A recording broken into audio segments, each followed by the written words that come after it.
Começa agora. Diário Econômico PicPay. Uma análise das principais informações que impactam os mercados, A economia global e do Brasil. Apresentação Marco Caruso. Bom dia, pessoal. Hoje é sexta, 14 de junho e este é o seu Diário Econômico. O equilíbrio fiscal e o ministro Haddad receberam suportes importantes, o que acabou dando sustentação também para os ativos brasileiros, enquanto o ambiente externo segue com o seu viés positivo dos últimos dias. Nas palavras do presidente Lula, Haddad é extraordinário ministro, disse ainda não saber qual que é a pressão contra ele. E ainda passou o desafio perdido pela Fazenda nessa questão do PIS/COFINS e da desoneração para o Congresso e para o empresariado.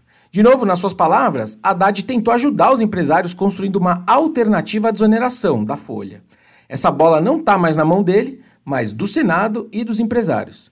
Ele inclusive dá um passo além para tentar reverter a narrativa de que o governo perdeu nesse processo todo, ao lembrar que se o Congresso não achar uma fonte de recursos em 45 dias, que é justamente o prazo dado pelo STF para se cumprir a exigência da Lei de Responsabilidade Fiscal, a desoneração da folha acaba já esse ano, que é justamente o que ele queria quando ele vetou o projeto de lei que prorrogava a desoneração na virada do ano passado para esse ano. Outro bombeiro importante foi o vice-presidente Geraldo Alckmin, citando buscar melhor eficiência no gasto ou agir dos dois lados, pelo lado da receita e pelo lado da despesa, falando obviamente do fiscal. A Fazenda e o planejamento têm de fato o mérito de pelo menos trazer à mesa o debate de controle de gastos, mesmo que a palavra final naturalmente seja da política, como todo mundo sabe. Na sua fala, o Haddad diz acreditar que a agenda de gastos está ganhando ao longo do tempo alguma atração, uma atração cada vez maior, como ele disse, e que o Congresso está disposto a lançar essa agenda de revisão de despesas. Vale citar que o ministro hoje tem uma reunião fechada com os principais banqueiros e com o presidente da FEBRABAN, o Isaac Sidney, que ontem mesmo chamou o Haddad de fiador da economia e disse que é hora de se estender a mão para o ministro, porque, abre aspas, o fiscal não pode derreter mais. Ele deu destaque para a alta recente do dólar nesse contexto de incertezas políticas e fiscais, que deve ser lido como um sinal amarelo. E que se nada for feito nessa questão, o Banco Central pode ser levado a interromper a queda da Selic, lembrando que tem reunião do Copom na semana que vem.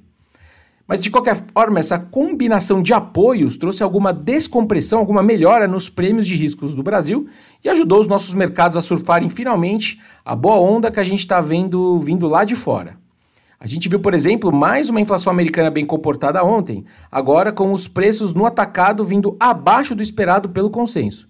Inclusive com dois núcleos desse PPI que o pessoal dá mais atenção, rodando em 2,2%, 2,3% ao ano, ou seja, dando mais um passo na direção dos 2%, que é a meta do Fed. A soma disso tudo levou a curva prefixada brasileira aqui, junto com a americana, a ceder de 5 a 10 pontos e levou também o nosso real a valorizar 1%. A nossa moeda até teve a ajuda do peso mexicano, finalmente também, que parou de piorar e valorizou 2% na quinta, mas vale citar que todas as demais moedas perderam para o dólar. O peso colombiano, por exemplo, é outro emergente que tem sofrido bastante esse mês, já perdeu uns 7%, e ontem o euro perdeu 0,7%, o que é importante, uma variação relevante para o euro, e acaba reforçando essa nossa melhora relativa na nossa moeda e nossos mercados, com esse noticiário local mais light.